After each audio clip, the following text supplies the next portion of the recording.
Bueno, buenas tardes a todos. Bienvenidos al CESMA, al Centro de Estudios de Formación Marxista Agosti, a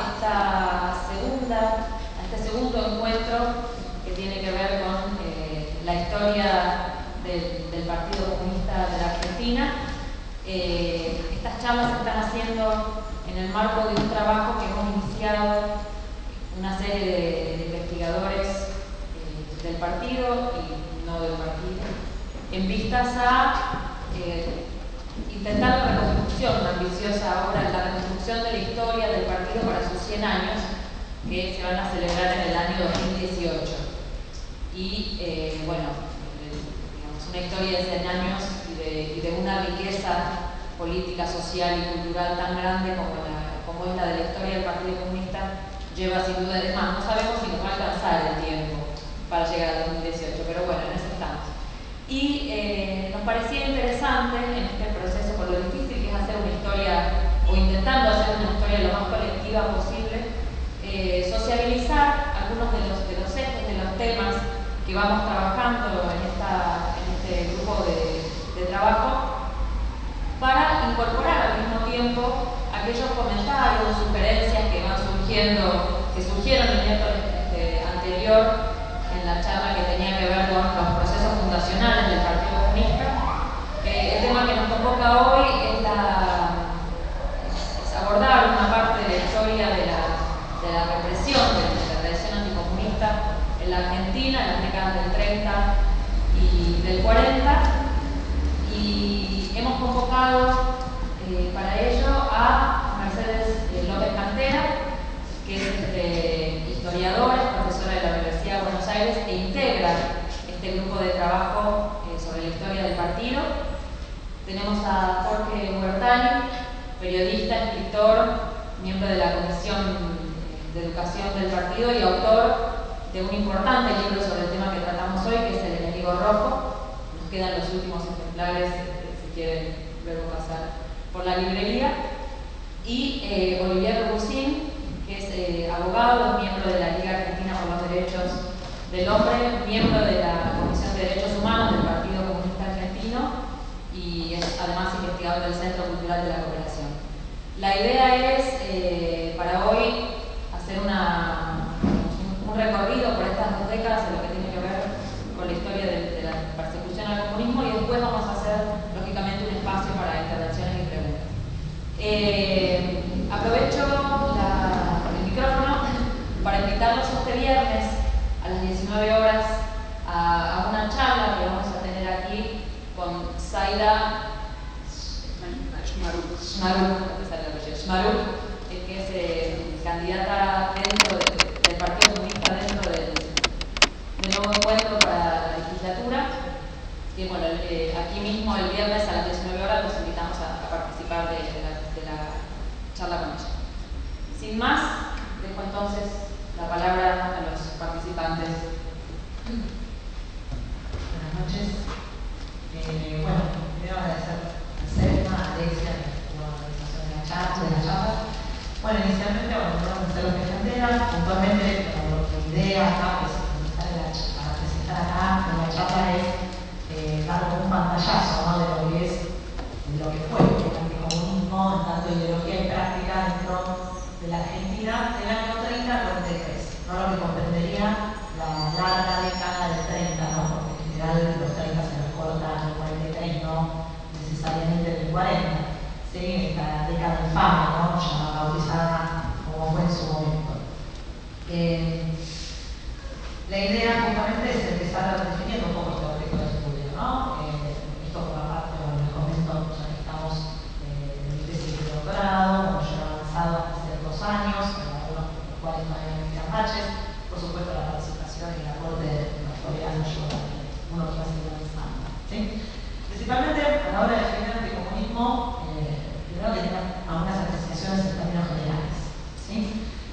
Esas apreciaciones en términos generales, por supuesto, hace que, de acuerdo al caso puntual, o sea, tiempo y espacio, ¿sí?, varíen o no se complejicen. En términos generales, cuando nosotros pensamos en el anticomunismo, apuntamos al rechazo, a la persecución, represión de ideologías de izquierda revolucionaria o del propio comunismo en sí.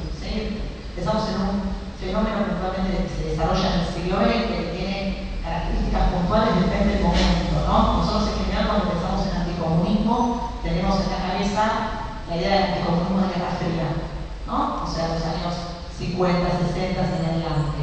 ¿Sí? Que es un anticomunismo que emplea determinados elementos discursivos, ¿no?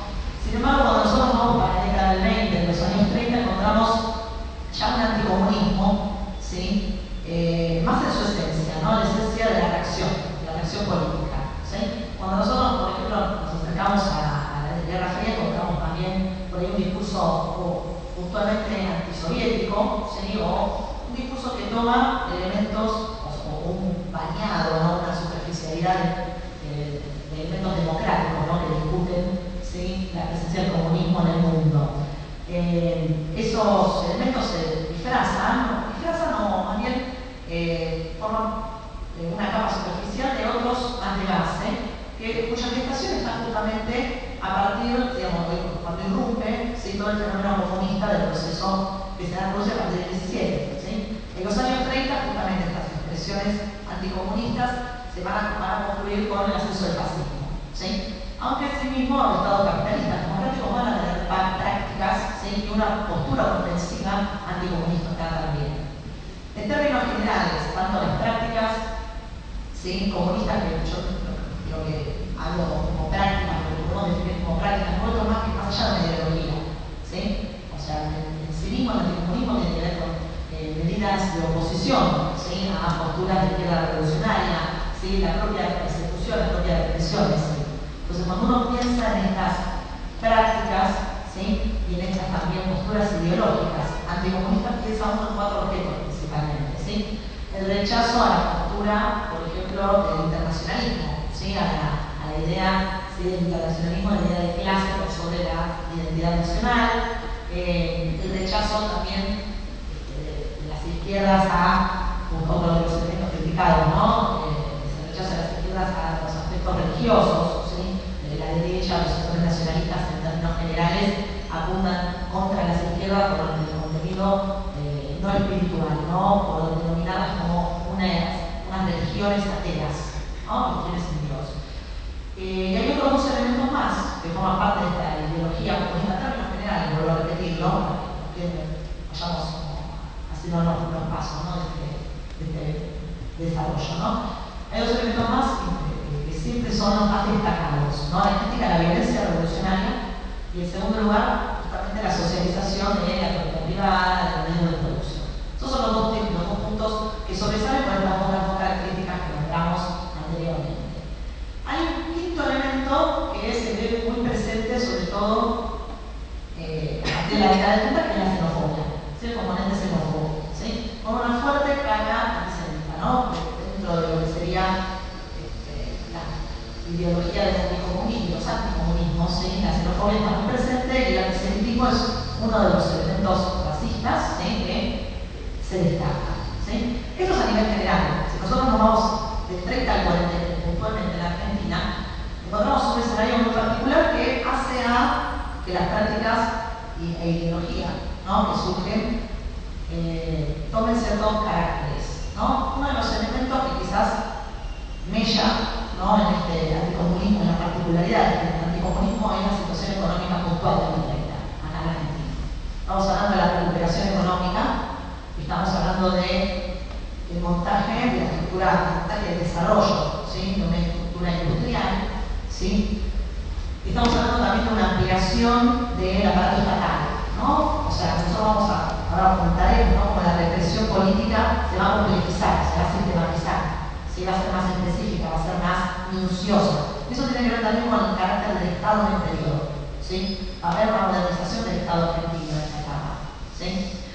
A su vez, en paralelo a eso, la contracara, ¿qué pasa con el movimiento obrero? ¿Sí? Acá me voy a permitir hacer algunos comentarios sobre la historiografía del tema, ¿no? Sobre las investigaciones del periodo, ¿no? En los años 30 hay una reactivación del movimiento obrero, en paralelo a la crisis, en paralelo al golpe de Estado, ¿sí?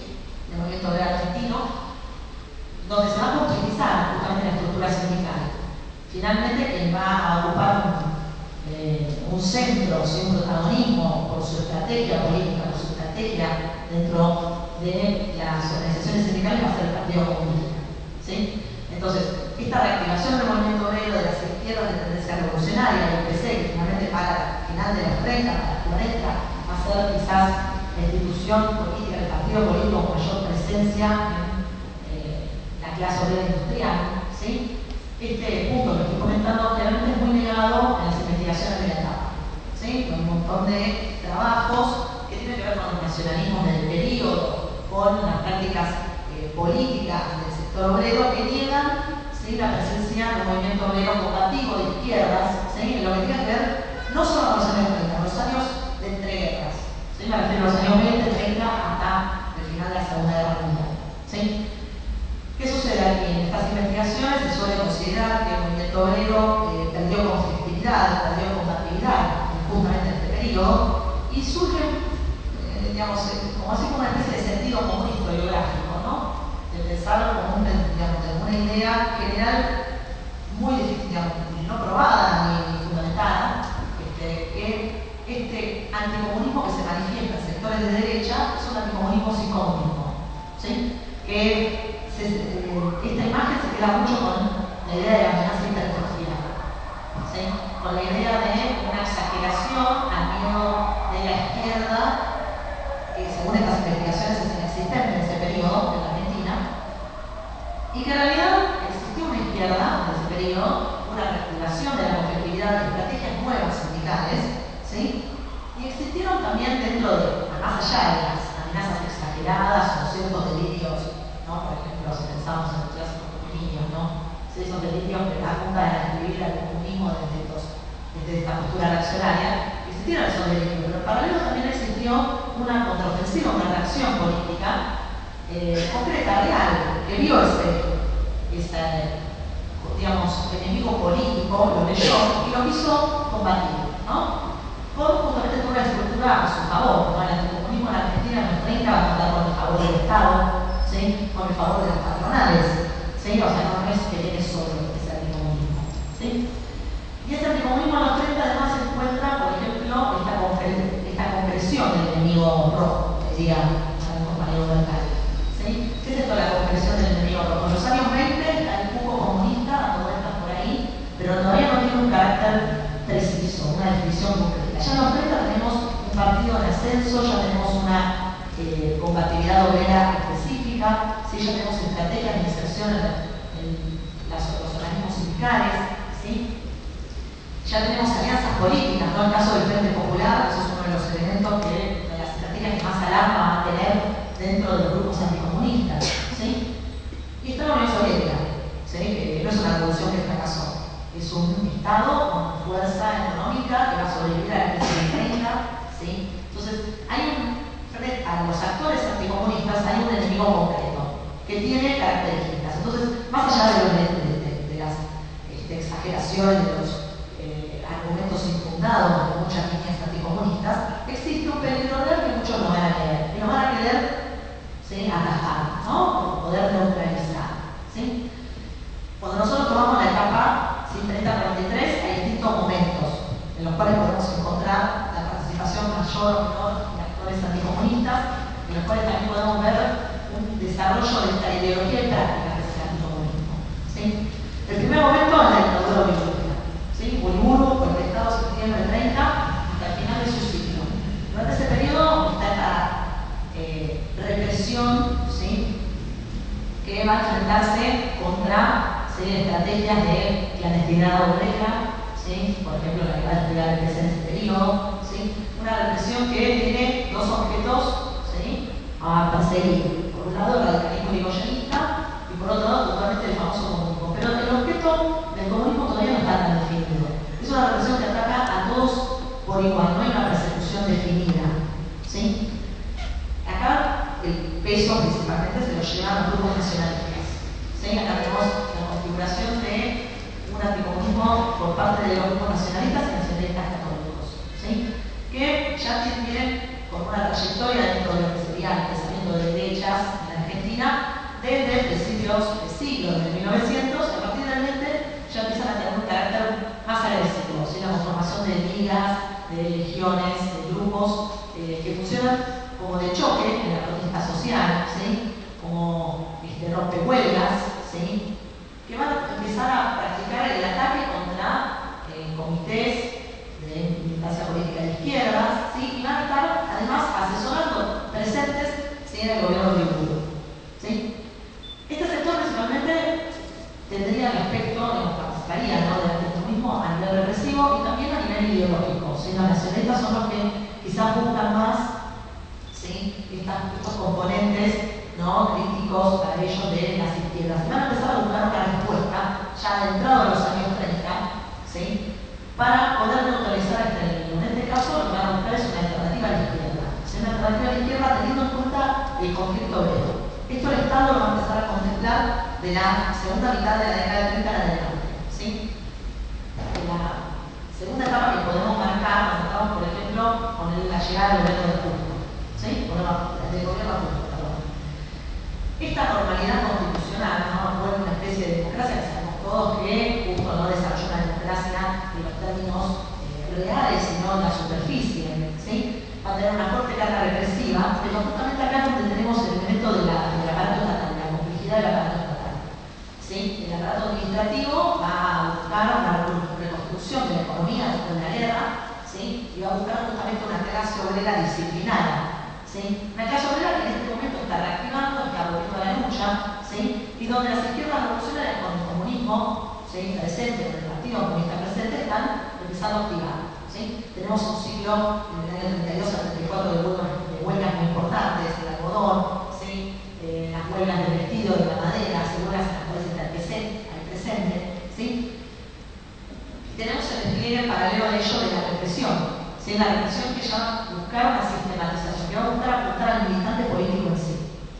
Uno va a decir, acá persecución política existe desde el final del siglo XIX, el anarquismo, pero hay que encontrarle esta variable, ¿no? En los 30 ya empieza a la persecución por la ideología en sí misma, no por ejemplo por la condición del inmigrante, ¿sí? Era una condición que sobresalía, por ejemplo, la persecución al anarquismo, ¿sí? No se perseguía tanto al anarquista del siglo del siglo, el anarquista en sí, sino con su carácter, ¿sí?, extranjero, ¿sí? El extranjerismo, la extranjería y el componente xenófobo va a estar presente en el anticomunismo, pero sobre todo acá se está combatiendo una postura ideológica, ¿no?, que tiene estos elementos que hablamos anteriormente, ¿no? Busca la socialización de la producción, el combate con violencia revolucionaria, ¿sí? Está el ejemplo de la Revolución Rusa, hay un triunfo revolucionario ahí, entonces este temor o este rival político tiene una cara y tiene, digamos, medios, ¿sí? Entonces esta represión compleja que se va a empezar a desarrollar, la síntesis, el ejemplo de eso es la sección especial de la policía, ¿no?, que tiene su dependencia respecto a la sección de orden político. En 1910 se crea la sección de orden político para la represión justamente de militancia obrera, y en el 31 aparece esta sección especial. La represión contra el comunismo, ¿sí?, es específica. Y acá se busca al militante, se investiga, se hace servicio de inteligencia, ¿sí?, se detiene y se empieza a crear la tortura sistematizada, ¿sí? Todo esto aparece, después lo van a comentar también los compañeros, mejor, ¿no? Aparecen los informes que se le exige al ministro del Interior entonces, Leopoldo Melo, sobre esta actividad de represión clandestina que realiza el Estado, ¿sí? Hay que pensar que Justo realiza la segunda reforma policial, la segunda reforma que implica inversión de capital, implica nuevas tecnologías, nuevo aparato represivo en la policía. Desde Falcón no se había hecho un cambio, una reforma de la policía como la que hace Justo, ¿sí?, de Falcón a Justo. Y ahí con una de las vedettes, ¿no?, de esta nueva policía modernizada, ¿sí?, va a ser la sección especial.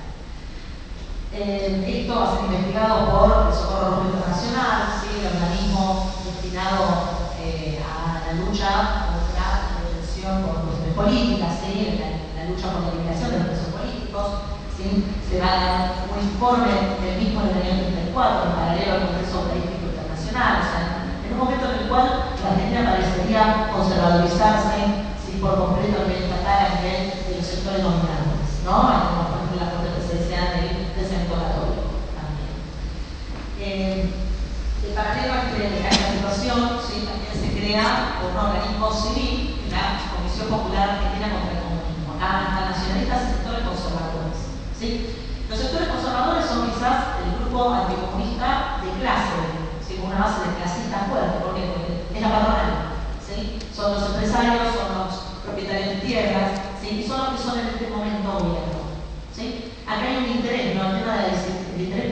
funcionamiento de la clase. ¿Sí? El nacionalista, por ejemplo, busca un combate más allá de la clase, un combate social ideológico, busca ganarle a las izquierdas que fue perdiendo, ¿no? El nacionalista con la derecha fue perdiendo del siglo XIX en adelante, ¿no? En cambio, el conservador va a aplicar este contenido material, ¿no? A la lucha contra el comunismo. Debe aplicar este contenido de rivalizar contra una clase obrera que protesta, así de disciplinarla en función de esta recuperación económica que urge, ¿no? que se necesita del Estado en este escenario de los 30. ¿Sí? El quiebre que genera toda, que se da frente a esta maquinaria represiva, el quiebre lo va a dar la gran huelga de la construcción del 36. ¿Sí? ¿Por qué? Porque la protesta obrera se comienza a presentar como incontrolable. Entonces la represión no alcanza. ¿Sí? Por eso a partir del 36, mientras quizás el discurso, no la represión, el discurso recrudece en virulencia, sobre todo por la guerra civil española. ¿Sí? O sea, eso también es un elemento de shock, ¿no? Otro comunismo naciente en otro país, es otro elemento que le da materialidad, ¿no? En paralelo a la violencia, la represión empezar a estar acompañada de estrategias políticas. ¿Sí? Aparece el proyecto de ley de represión al comunismo en el 96, a fines del año. Ese proyecto de ley que presenta Sánchez Orozco, diputado conservador, vinculado a los nacionalistas. ¿Sí? Es un proyecto que apunta a anular las prácticas del comunismo, difusión de propaganda, ¿sí? Detención de militantes. Otra cosa, la detención de los militantes viene acompañada casi siempre de la aplicación de la ley de residencia. No recordemos la ley de residencia de la justicia, ¿no? Entonces, acá hay como un combo, ¿sí? Para poder frenar la militancia obrera que ahora se debería ser legal en el año 36, en este momento, ahora ¿sí? En el año 36 se debería ser legal, ¿sí? Y que no es casual, que justamente esta ley se presente, el proyecto de ley se vuelva a presentar, como yo lo presentó en el 32, se vuelva a querer presentar después de esta importante huelga general de enero. ¿Sí? No es casual que se quiera volver a dar un marco legal, ¿sí? Al control de la militancia, justamente después de un estallido obrero tan importante. ¿Sí? ¿Qué pasa con las famosas presidencias del ciclo Ortiz-Castillo? ¿Sí? Acá va a empezar a combinarse la represión, que no disminuye, sino que cada vez va a ser más fuerte, sobre todo con quién, ¿sí? Contra el Partido Comunista actualmente. Va a haber desde negociaciones laborales por parte del Estado, ¿sí? Intentando buscar, por ejemplo, al Partido Socialista como aliado, ¿sí? A los sectores sindicales puros, ¿sí? El PC termina siendo la institución con mayor resistencia, ¿sí? A la negociación, aunque a partir del 40 va a ser más flexible esa negociación, pero el Estado no la busca tanto, ¿sí? La va a empezar a buscar cuando no le quede remedio, porque el PC va a empezar a ocupar, ¿sí? las organizaciones sindicales más importantes, ¿sí? Entonces, la negociación obrera también aparece como un mecanismo de disciplinamiento, ¿no? De combate, es una expresión también del anticomunismo, ¿sí? La negociación y la intervención del Estado, ¿sí? En esta etapa. Entonces, ¿qué tenemos ya para el periodo, ¿sí? Del 40? Tenemos un partido, ¿sí? Que está haciendo, se intenta, ¿sí? Un partido de ideología disciplinar desde el costado discursivo, desde el Estado, desde la represión clandestina, ¿sí?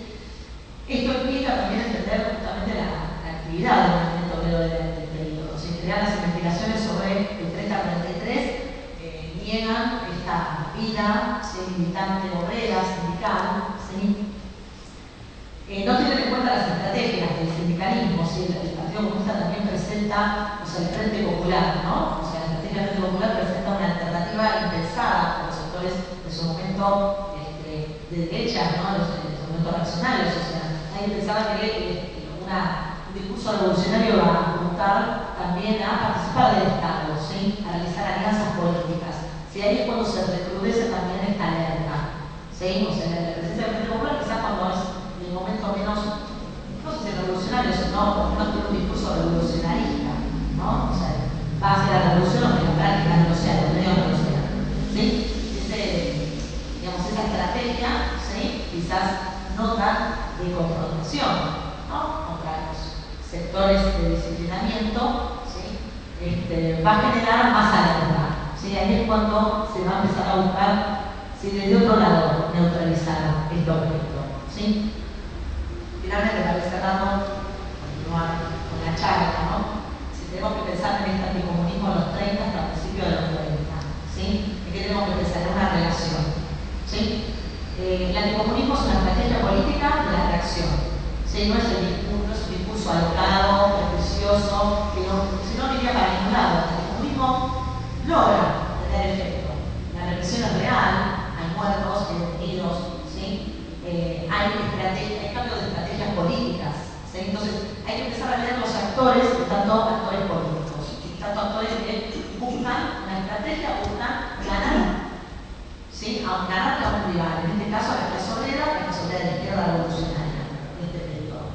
Entonces, esto implica, por supuesto, realizar investigaciones que apunten a ver estos dos actores, ¿no?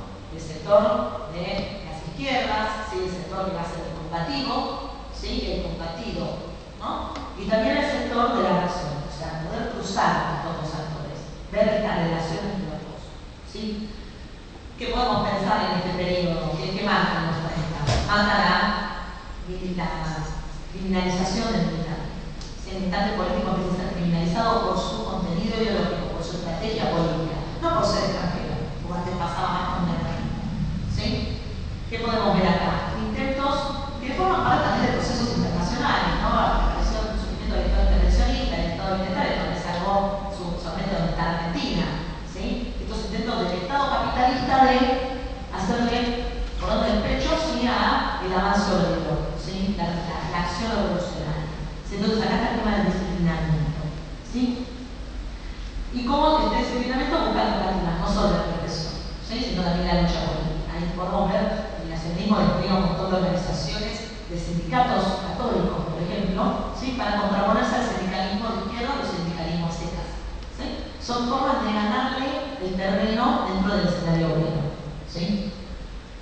En términos generales, pensar en estas características para los 30, ¿sí? Por eso también hay que ubicarse en qué sucede con el Estado, qué pasa con la sociedad, e intentar no despolitizar, ¿no? Todo este periodo, donde siempre se intenta llevar para ese lado, ¿no? Para quitarle la carga combativa, quitarle la carga de conflictividad. Bueno, así que por ahora esto es lo que podemos presentar en términos generales.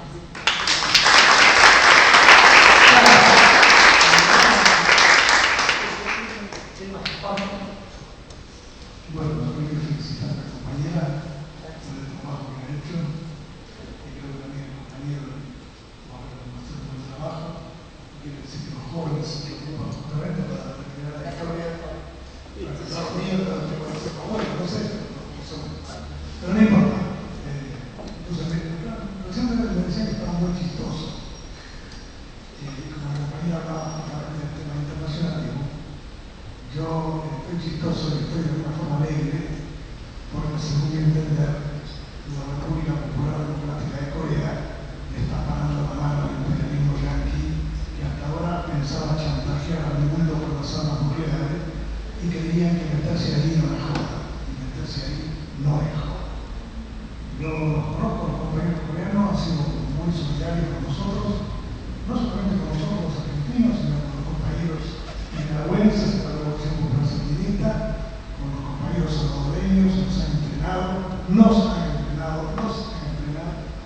y a nosotros los argentinos en un momento donde el campo socialista en general, la Unión Soviética, a la cabeza, había hecho relaciones con el Estado argentino en la época de la dictadura, nos costaba bastante empezar nuestra lucha contra la dictadura. Bueno, los compañeros coreanos, como han tenido siempre la política exterior independiente, nos han apoyado siempre, y por eso yo reivindico su lucha actual y me siento parte de esa lucha. Como yo siempre digo, si estoy contento porque estamos combatiendo, y no porque me guste la muerte, ni la guerra nuclear, ni los fierros, ni nada de eso. Yo creo que, como ya se dije, me gusta la música, como violín, me gusta la literatura, me gustan las mujeres, pero en algún momento hay que ponerse de punta y enfrentar a estos hijos de puta, porque realmente ha hecho bastantes barbaridades en Corea.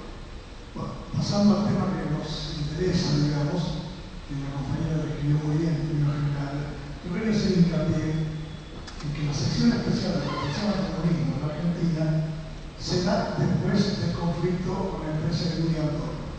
Es una empresa soviética que se instala en la Argentina en el año 27, a fines del 27, que opera en el 28 en hacer un intercambio con la Argentina de productos. En este momento la Unión Soviética fabricaba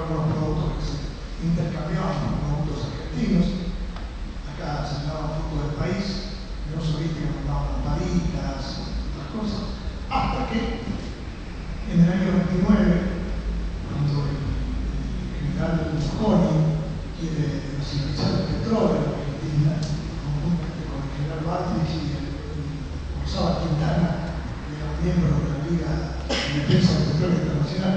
Gonzalo Quintana había estado en la Unión Soviética y conocía todo el tema del petróleo soviético y la nacionalización del petróleo.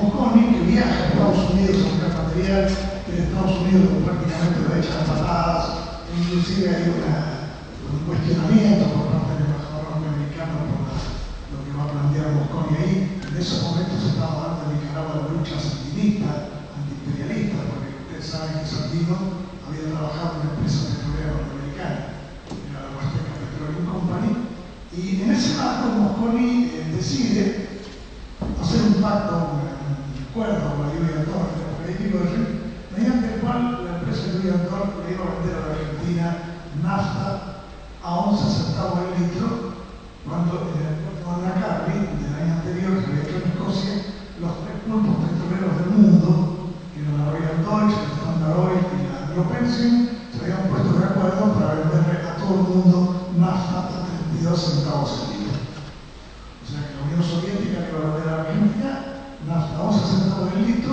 toda la que la Argentina quisiera. YPF podía bancar sus reservas, no tenía que hacer uso de reservas. La Argentina no tenía que pagarle en oro, sino con productos del país, y podía revender la nafta que la Unión Soviética le vendía porque no había límite para él. Esto provocó el golpe de Estado de 1930 y la financiación del golpe de Estado por las empresas petroleras, fundamentalmente por la Standard Oil. Ustedes saben que después del golpe de Uriburu, 5 ministros de Uriburu habían sido buena gente de la Standard Oil, entre ellos, por el nombrarte, Matías Sánchez Orondo, un nazi declarado y que se había entrevistado por la doctora Hitler.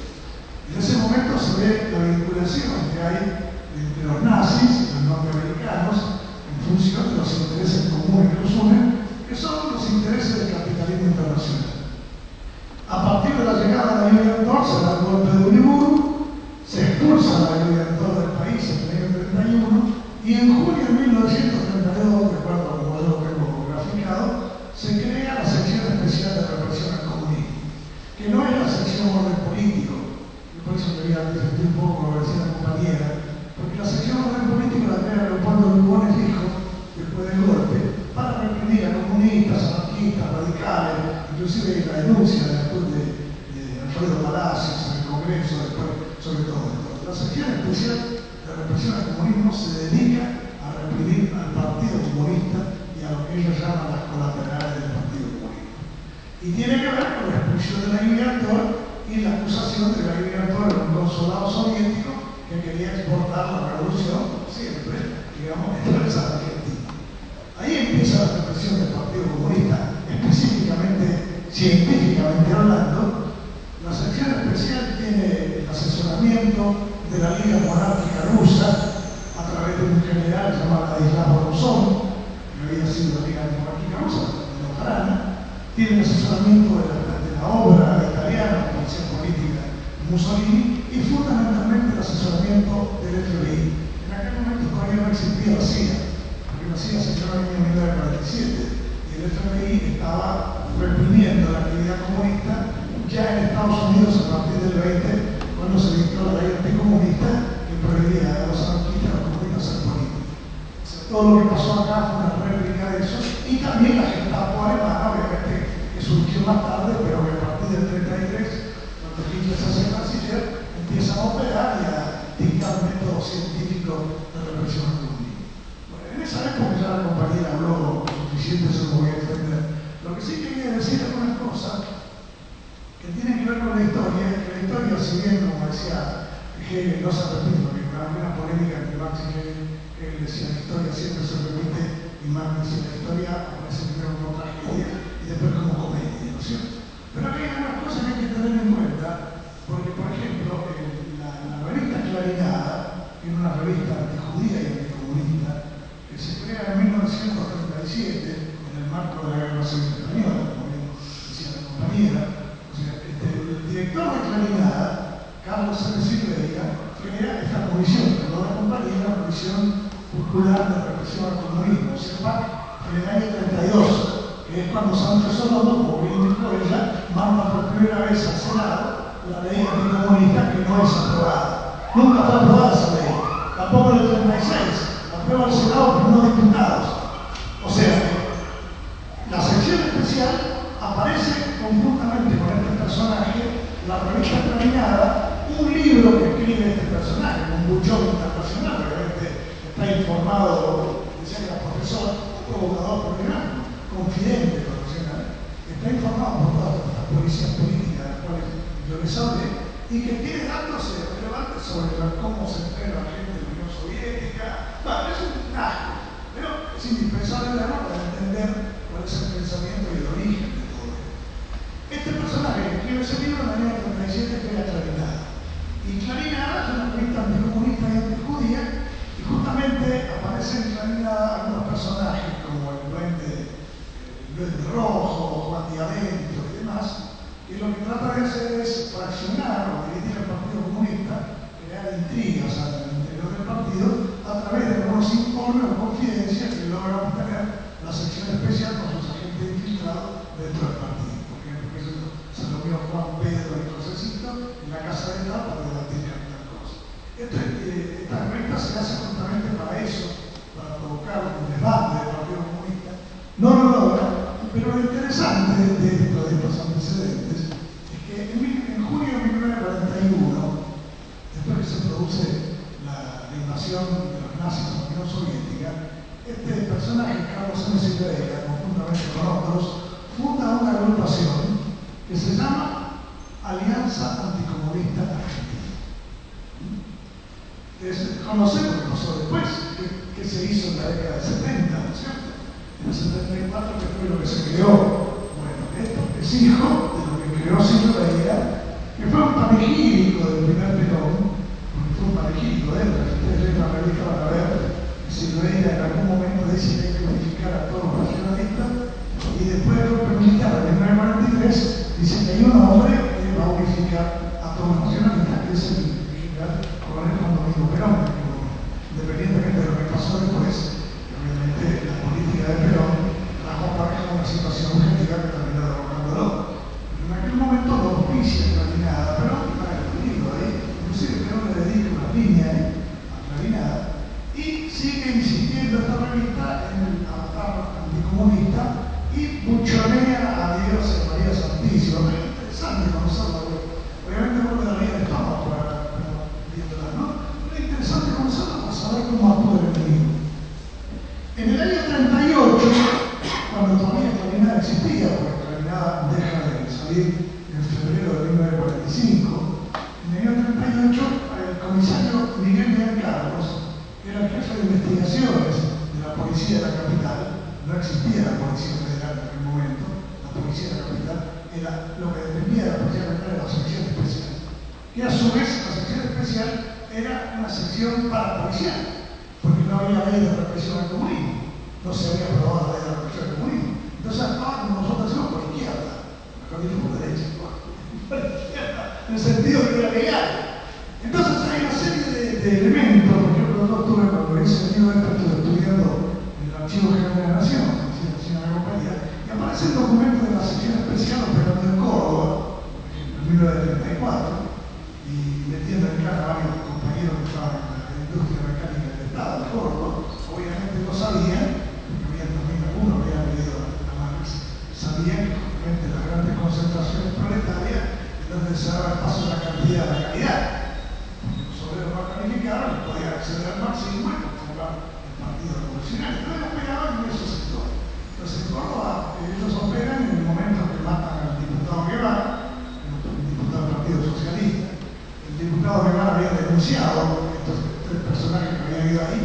Uno de ellos era Cusel, que fue el jefe de la sección especial hasta el año 40 y pico, a pesar de que en la lista de la Policía Federal figuraba el comisario de Darío como jefe de la sección especial.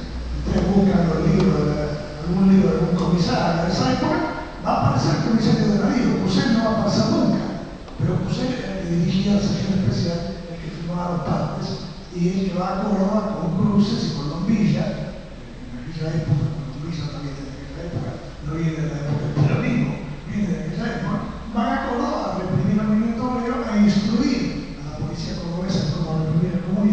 y a vincularse con el ejército argentino, que tenía, según ellos, varios datos de cómo reprimir al comunismo en ese momento.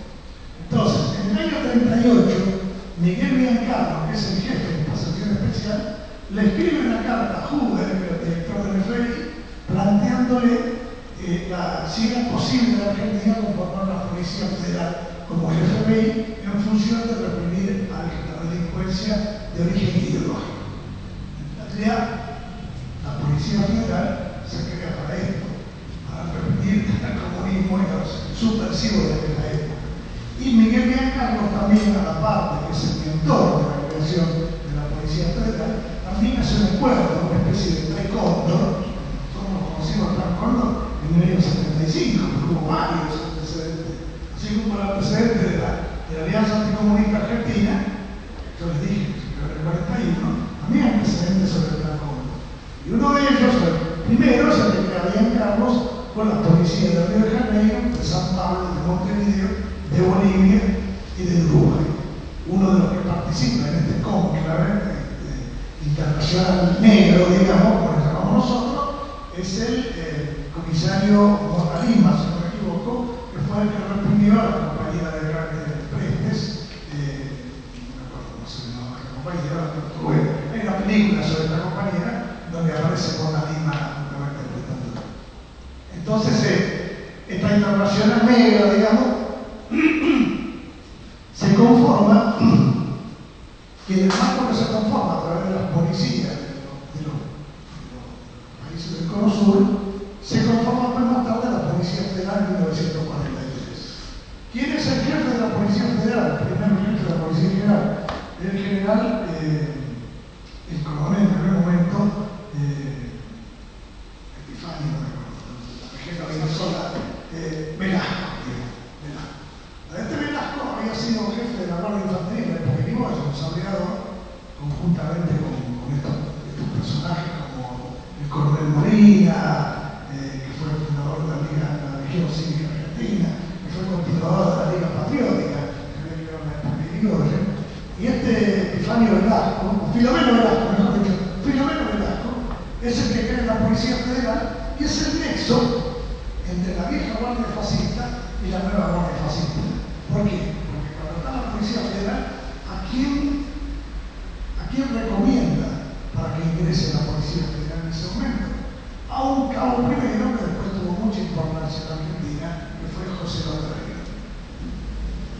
Este hilo conductor es importante para nosotros en el campo de la revolución, estudiar cómo ha trabajado el enemigo, porque estas cosas que parecen históricas, después, a pesar de que no se repiten como tragedia, se repite como comedia, pero se repite. Entonces es importante estudiar.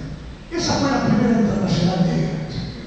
Después, bueno, no va a ser caso porque acá estamos hablando hasta el 40 y pico, pero cabe decir también que en el año 60 se creó otra nueva internacional en función de reprimir la Revolución Cubana, en donde participó la Junta Interamericana de Defensa, y en la Argentina se vincula la CIA y al FBI a través del general Lagalaye, que era en aquel momento el jefe de la CIDE, Secretaría de Información del Estado. Entonces ustedes saben que la sección especial no se convierte en DIPA y en CIDE. En 1956 se crea la CIDE. En la época del peronismo la que le dirigía era a Moresano y el otro Lombilla. Pero Lombilla también, yo digo, tiene una cosa anterior, que no quería ganar.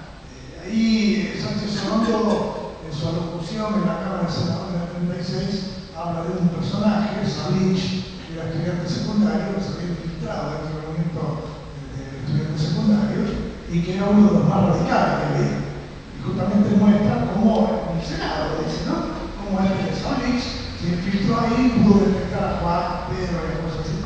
Cosa realmente asquerosa, pero realmente hay que conocerla, porque es decir, es como actúa el enemigo, como acá, pero actúa y está actuando ahora en Corea.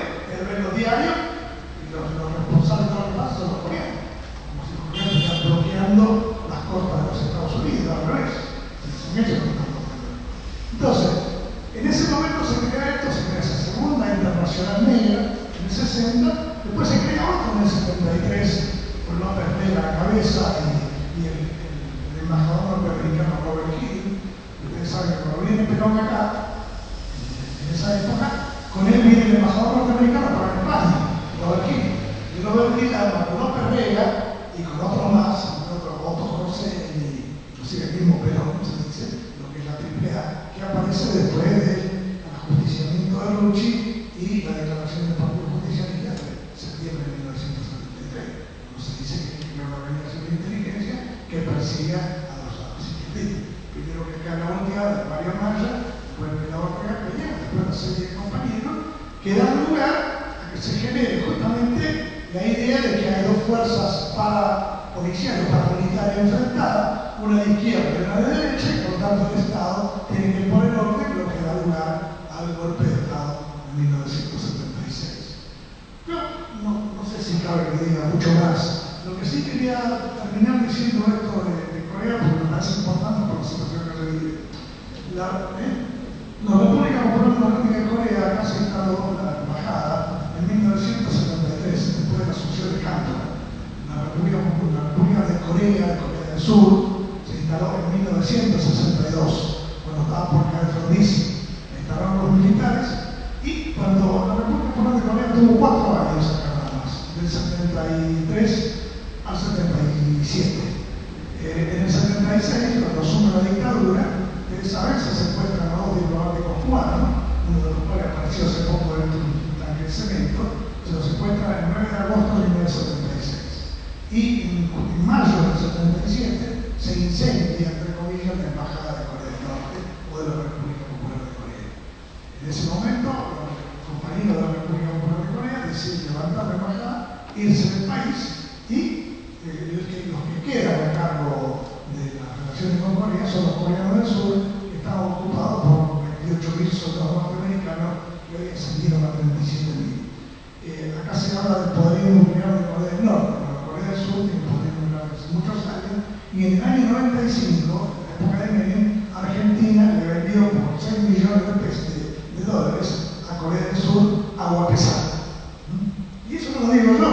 Ustedes buscan en internet, van a encontrar una declaración, una conferencia de un tal Blas González, entre otras, que la da en el CARI, el Comité Argentino de Relaciones Internacionales, donde habla justamente de estas cosas. Digo esto para que se enteren de lo que está pasando ahí y se solidaricen todos. No solidaricemos con la lucha de los compañeros coreanos enfrentando al imperialismo yanqui. El imperialismo yanqui, yo les puedo asegurar, ahí no va a pasar. No se sabe qué va a pasar, esperemos que no pase nada, pero ahí no van a entrar porque los coreanos ya los conocen, o los conocen los vietnamitas, y entonces no van a permitir ni uno ni otro que vuelvan otra vez ahí a matar 3 millones, 5 millones de personas como Kim Il-sung. Eso es todo lo que quería decir. Muchas gracias.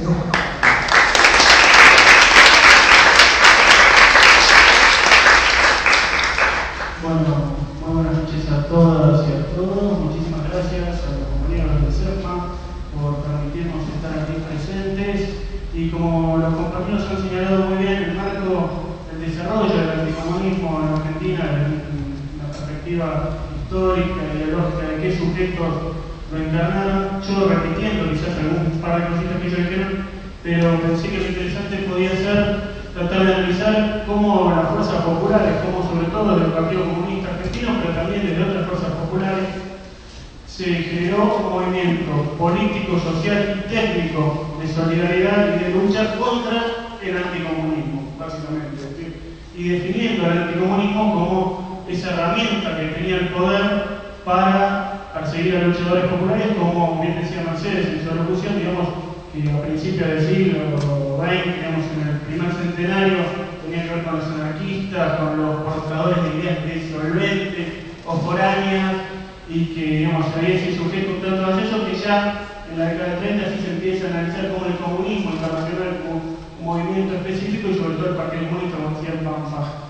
Yo para esto, para hacer esta exposición, se me ocurría que una buena idea es retrotraernos a lo que planteamos de la Comisión Jurídica de la Liga Argentina por los Derechos del Hombre en el momento de plantear los alegatos de parte en lo que fue el juicio en el año 2009 contra el genocida general representante argentino ante la Junta Interamericana de Defensa, el general Santiago Mar Riveros, representante argentino en la JIP en Washington, donde nos preguntamos precisamente cómo se construye un genocidio, qué necesita un genocidio o qué necesita un Estado autoritario para validarse en grandes sectores de la sociedad, como señalaba Mercedes en su revolución, como para convertirse en un discurso oficial. Sin lugar a dudas, necesitaba de un discurso específico construido desde el centro del poder y también una validación oficial a través de la impunidad de ciertas prácticas y culturas represoras y represivas. Precisamente eso es lo que se viene a institucionalizar con el golpe del 30. Represión, los luchadores ya había, como bien decían los compañeros que me precedieron al uso de las palabras, pero precisamente es la aparición de espacios de policías políticas con funciones mucho más específicas, con un funcionamiento que teóricos y abogados de la ley argentina por derecho del hombre años después van a definir como existencia de un Estado dentro del Estado, de mecanismos que si uno analiza, por ejemplo, el análisis que hace un viejo abogado comunista, ya fallecido, no era abogado, era un dirigente de la Liga, donde decía que precisamente el funcionamiento de la sección especial la podemos vincular muy claramente con lo que fue el funcionamiento de los grupos de tarea de la década del 70, de la última dictadura cívico-militar, con la utilización del secuestro, con la utilización de la tortura, pero también incluso con la intromisión, o sea, la infiltración de agrupaciones gremiales, políticas, estudiantiles, culturales, deportivas, la edición de propaganda específica, señalaba muy bien Pampa el caso de Carlos Silveira y el libro del comunismo en Argentina, y elementos de propaganda específicos, incluso una cantidad de recursos económicos y materiales fundamentales para desarrollar sus actividades. A su vez, esta dictadura de Irigoyen promueve la formación, precisamente estas formaciones especiales para policiales. Si en el 19 había estado la Legión Cívica, 10 años después eran más de 20 agrupaciones, además de todo su aparato de propaganda. Entonces la Acción Nacionalista Argentina, la afirmación de una nueva Argentina, ADUNA, la Alianza de la Juventud Nacionalista y otras más que con sus periódicos como Bandera Argentina, Itisol, Cabildo, Clarinada, Pampera, construían este discurso anticomunista que permitía la acción de grupos de choque, muchos de ellos también vinculados a no solo los cajetillas, digamos, sino con el funcionamiento de los sectores antisemitas, xenófobos más fuertes en la Argentina. Entonces yo decía que me interesa, y por último, para que veamos el marco institucional, yo tenía señalado precisamente cuáles fueron los argumentos de los políticos, básicamente de Sánchez Arando, cuando dice en el año 36, cuando intenta y se apruebe, de hecho en el Senado se aprobó la ley anticomunista, dice: el comunismo es un peligro nuevo para la propia existencia de las nacionalidades. El fascismo, en cambio, es respetuoso de nuestra organización social. Los estados de este tipo buscan vigorizar la personería internacional de la propia patria, buscan la felicidad colectiva de sus habitantes, buscan el mejoramiento de sus condiciones de vida. No podrán negarse que ellas se asientan sobre las bases mismas de nuestra civilización. El comunismo aspira a destruirlo, el fascismo quiere conformarlas. El comunismo se nos tiene incompatible con nuestro tipo de Estado, el fascismo lo vigoriza. Esta última frase me parece muy claro realmente de qué representaba Sánchez Arando, de qué poder el gobierno representaba, no solo que hubiera tenido entrevistas personales con Hitler o con Mussolini, sino realmente de qué poder representaba. Y Lisandro de la Torre, en ese momento senador por el Partido Demócrata Progresista, primer presidente de la Junta Ejecutiva de la Liga Argentina por los Derechos del Hombre, un año después, dice: este proyecto es un agravio para la cultura argentina, es una amenaza para las libertades argentinas y será una mancha para el Congreso que lo sancione y para el Ejecutivo que lo promulgue. Y el otro presidente de la Junta Consultiva de la Liga, el socialista Mario Bravo, va a decir: la ley va dirigida contra la clase trabajadora del país. Es una ley que viene sus derechos esenciales a la población argentina que vive del salario. Esta no es una ley para reprimir el crimen del truje explotador a los trabajadores de la nación argentina. Esta no es una ley para la asociación ilícita del capital financiero. No, esta es una ley para la organización sindical, para el programa de reivindicaciones de clase trabajadora. Es decir, claramente aparece el marco ideológico político de lucha de qué era el anticomunismo y qué era la lucha contra el anticomunismo. Por eso, a instancias del partido especialmente, empiezan a funcionar varios espacios, pero yo voy a mencionar dos específicamente. Uno fue el Socorro Rojo Internacional, que creado a nivel mundial en los años 20 con el ascenso del fascismo, con figuras como Tina Modotti, Elena Stasov, entre otras, y que aquí en Argentina tuvo a nuestra Fanny Edman como una de sus primeras partícipes fundamentales, Graciela de la Peña, quien también va a funcionar como una de las fundadoras de la Liga un año después. Básicamente, la tarea del Socorro Rojo, lo pudimos comprobar en una investigación de parte de esto que estoy contando, hemos hecho con Alexia Masolda y con mi compañero Pedro Dinari, también abogado de la Liga, que por derecho del hombre, que intenta recuperar la historia de la Liga. Tenía una función de la solidaridad práctica, de las colectas, de juntar los dineros, de vincular. Se basaba básicamente en grupos mutuales denominados de ayudistas.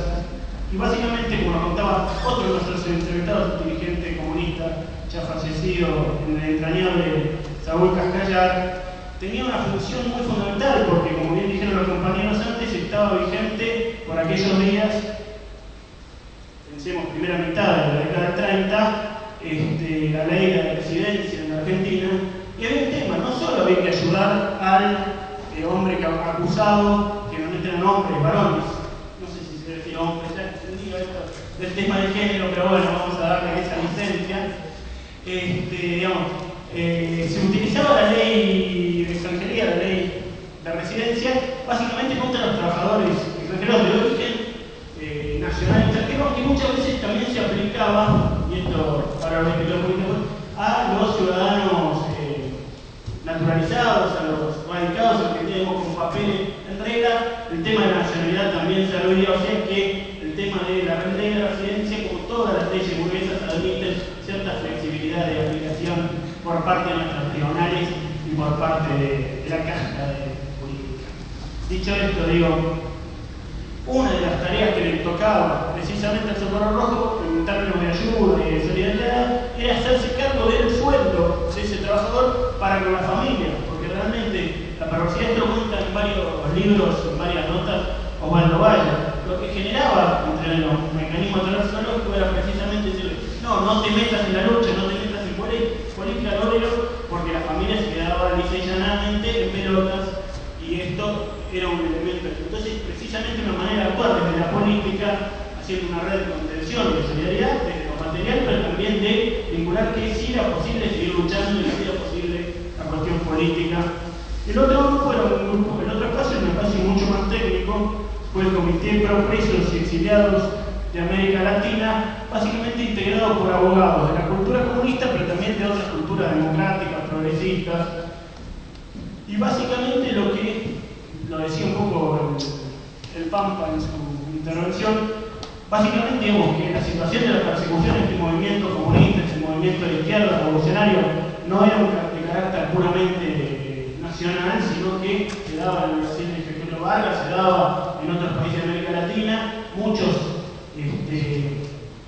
compañeros de la Liga Internacionalista Solidaria con Sandino también eran perseguidos, y precisamente era una manera de decir que esta persecución al comunismo era de carácter latinoamericano, de carácter regional, y por eso requería de respuestas técnicas jurídicas a nivel latinoamericano, con un discurso realmente de defensa de esta ideología, de esta concepción política, más allá de la cuestión práctica de la defensa de cada uno de los acusados. Entonces, estos dos espacios, uno técnico, uno jurídico, como bien nos explicaba Fanny en una entrevista que hizo para nuestra investigación Alexia, lo que nota el partido básicamente es ya para fines del año 36, en el marco de también el intento de búsquedas nuevas de la clase obrera, con lo que fueron las huelgas del 35, de la construcción, y también con la de espacios políticos nuevos, que algunos teóricos no es para politizar con francés, yo creo que no sin malicia llaman, no lo crean ella, pero el tema de los frentes populares, que no es la definición que a mí particularmente más me convenza, digamos. Yo creo que era el espacio de confluencia de los sectores políticos progresistas, demócratas y revolucionarios. Pero es una discusión no para hoy, por supuesto. Como no, sí, va a ser Camarero que va a decir que sí, que es el Gran Frente Popular, pero bueno, en buen disenso, Pero dicho esto, precisamente en aquel fenomenal acto del 1 de mayo del 36, la cuestión de poner el freno a la persecución política, a la exigencia de las libertades individuales, pensemos que el concepto de derechos humanos todavía no existía, no existía como institución.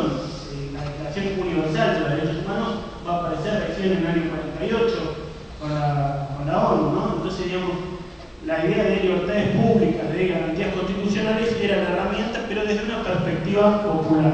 Lo que nos contaba Félix, que precisamente para el año 37, un año exactamente después de aquel intento de imponer la ley anticomunista por parte de Sánchez Orondo, es que hay una decisión clara en ese marco represivo, pero también en ese marco de necesidad de unidad más amplia, más profunda, de buscar un espacio único en el que convivieran precisamente esas dos prácticas, esas dos teorías, esas dos acciones culturales solidarias, la de la solidaridad material concreta y la de la práctica jurídica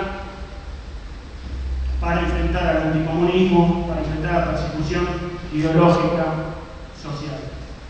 Y es precisamente el momento de nacimiento de la Liga Argentina por los Derechos del Hombre, y es su primer presidente, Mario Bravo, que dice que la Liga viene precisamente a poner fin al imperio de la reacción y buscar la vuelta a la legalidad. Y uno va a decir, la legalidad burguesa, la legalidad, bueno, era una conquista, era un marco de lucha y era incluso un discurso democrático necesario en ese momento, atento a la realidad, no solo interna, nacional, sino mundial. Decimos que ya estábamos en plena Segunda Guerra Mundial, que se hacía necesaria en ese momento.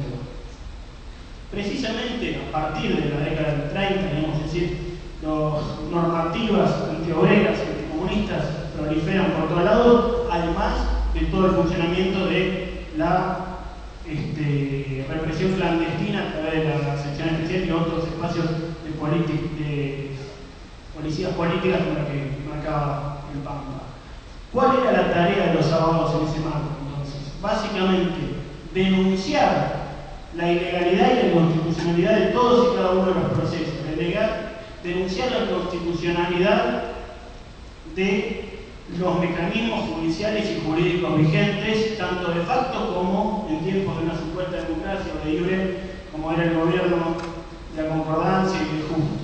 Y básicamente comenzar una serie de prácticas que yo creo que son los cimientos fundamentales de lo que después va a ser el movimiento argentino por los derechos humanos, que se instalaría como verdadero movimiento en la década del 70, o sea, en los tiempos de fines del gobierno de Isabel Martínez Perón y sobre todo a partir de la dictadura cívico-militar instaurada con el golpe del 24 de marzo del 76. La recuperación del habeas corpus como una herramienta política, es decir, el instituto de exigencia del cuerpo y de la legalidad de que el juicio sea en relación a la persona. Habeas corpus en latín quiere decir tráeme tu cuerpo, significa precisamente que no haya intermediarios entre la persona y el juez de la causa, o sea, que la garantía de defensa esté en cabeza del imputado y de su abogado.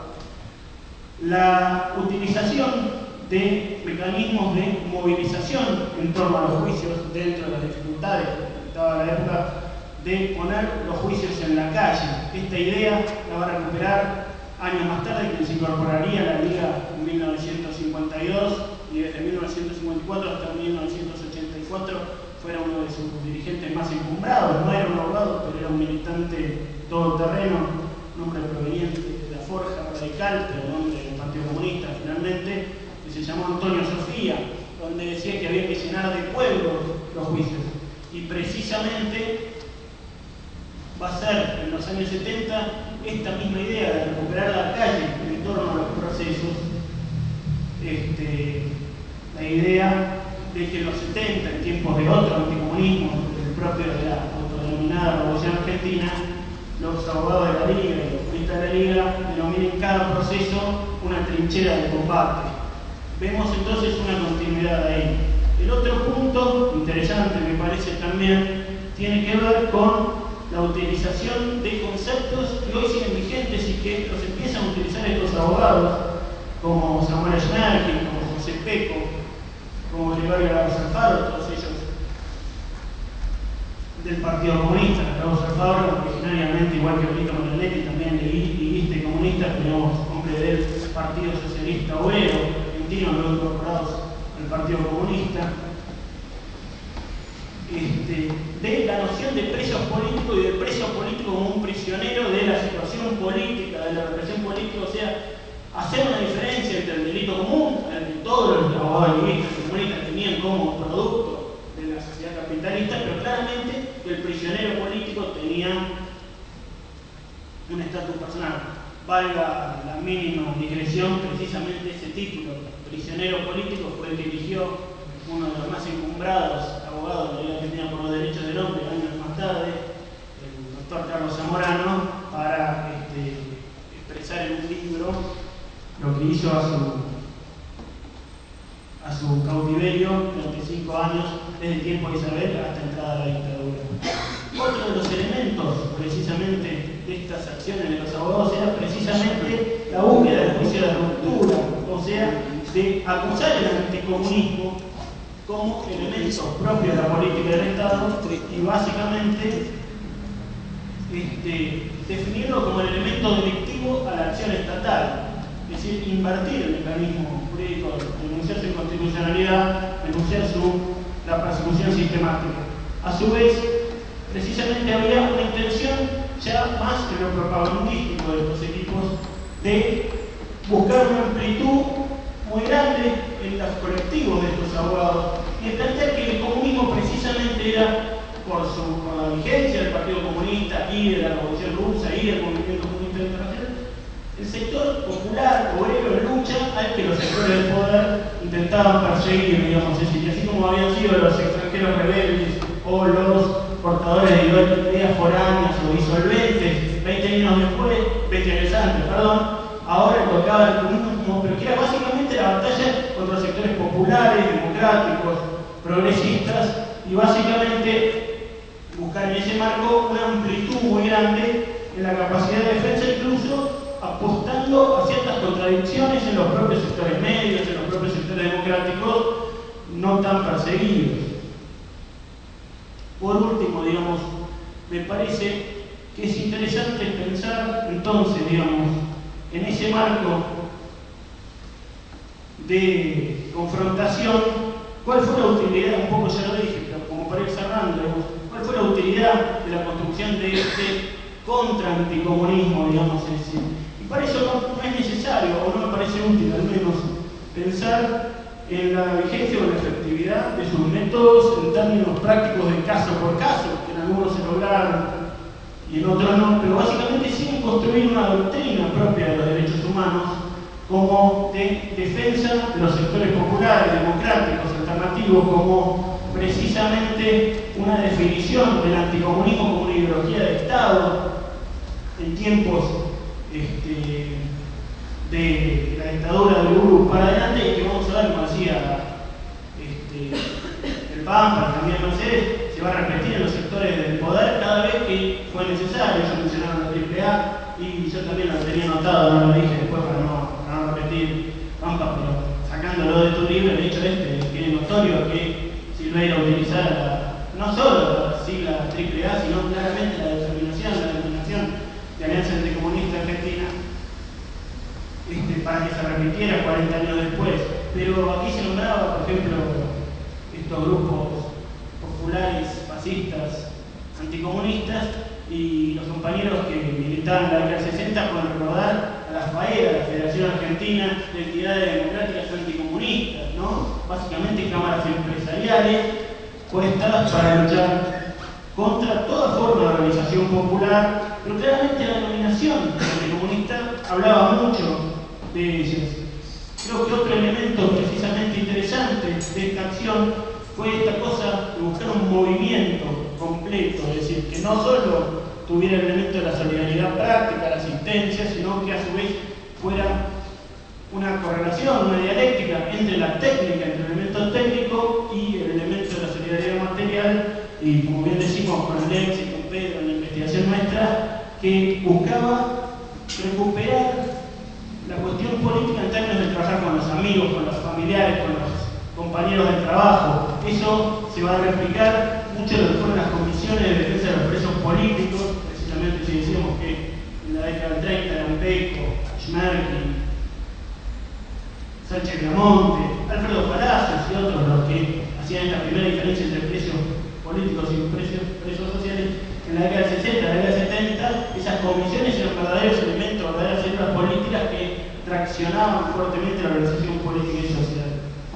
Por último, algún elemento que también muestra que la historia se repite, estos abogados lo que ponían de manifiesto tiene que ver en cómo la represión tenía un carácter de clase e incluso cómo los sectores funcionales, básicamente la policía, como decía el Pampa, tenían prácticas que eran permitidas a los represores, a los ejecutores de la picana, para con los comunistas, como era por ejemplo quedarse con los botines, con todas las mercancías de las personas que secuestraban o que perseguían, hecho que después es famoso y que hoy están incluso siendo parte del juicio, por ejemplo, que se lleva contra los represores genocidas del grupo de tarea 332 que funcionó en la ex-ESMA, que funcionó en la ESMA, hoy en ESMA. Yo digo, entonces me parece que a la hora de analizar esta fuerza social que fue el anticomunismo, que fue una política de Estado, ese Estado moderno, digamos, como una segunda fase de la consolidación del Estado Nacional, si la oligarquía conservadora agroexportadora fue la primera fase, el Estado fuerte de la década del 30, que precisamente acusaba de débil al gobierno de Irigoyen o de caótico, cuando tenía algún acercamiento a la Unión Soviética, acusaba a Quintana, fue otro de los fundadores de la Liga, entre ellos. Entonces yo, para cerrar, digamos, frente a esa fuerza también se construyó la fuerza de la solidaridad desde la cultura comunista, tratando de, en alianza con los sectores progresistas, democráticos, defender no solo los militantes comunistas, sino el derecho, el valor de una militancia política progresista, revolucionaria, que permitiera nuevas conquistas. Yo, para terminar, quiero recordar, por ahí, esto era del 30-43, otra de las entrevistas que me parece muy interesante fue la de otro dirigente comunista fallecido, militante, Adolfo Paco Roy, quien fue secuestrado y detenido por los presos de Neuquén en el año 43 tras el golpe del GOU, que también tuvo una proclama anticomunista, como venía haciendo, es decir, derrocan a Castillo porque era ineficiente y todo, pero el anticomunismo no se perdía, y él, por ahí me parece que fue el que mejor me sintetizó en su testimonio este doble funcionamiento de solidaridad que el partido y el movimiento comunista había construido. Él decía, valorando a la vieja Slate, a la vieja Avellaneda, que eran compañeras que formaron parte tanto de la Carola, pensé en Molodeschi, pero después no puedo decir nada de eso. No tengo acá mi investigación después, en todo caso, lo mando por mail. Pero estas compañeras que eran precisamente las encargadas de ir a ver a los presos políticos, una de las cosas que me contaba Paco es que le permitieran entrar a una señora con un paquete, era lo que le garantizaba a los abogados que estaban afuera que el preso estaba, porque la ilegalidad de la detención no estaba en el paquete, pero si entraba el paquete, si entraba, como garantía que entraban las compañeras, era un modo de que realmente quedara claro que el compañero había caído y permitía a los abogados trabajar. Y el otro es que su abogado fue otro abogado comunista, Eduardo Barchávar, y llegaron toda una táctica muy fuerte para denunciar al régimen juntos.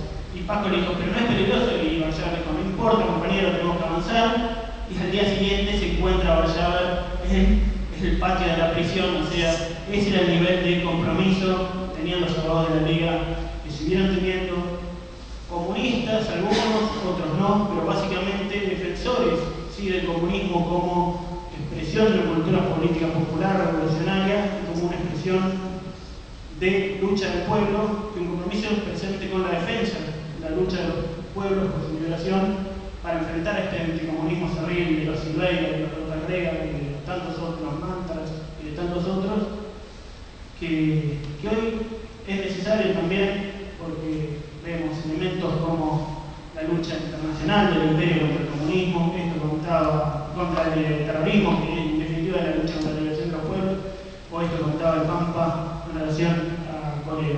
Bueno, yo hasta acá, seguramente habrá alguna pregunta, así que muchísimas gracias.